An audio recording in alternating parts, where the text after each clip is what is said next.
Assalamualaikum, Waalaikumsalam. Saya ada pertanyaan dan permintaan.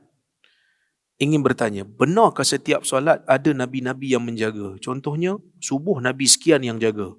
Zuhur Nabi sekian yang jaga. Dan waktu seterusnya pertanyaan, saya yang kedua, benarkah setiap solat mempunyai warna-warna yang tertentu? Contoh subuh kuning, zuhur hijau. Dan waktu seterusnya, kalau ada atau tidak, boleh doktor jelaskan? Ada hamba baru belajar ilmu hakikat. Ini yang diterangkan pada saya jadi keliru dan pening. Bukan kata dia je yang pening, saya pun pening.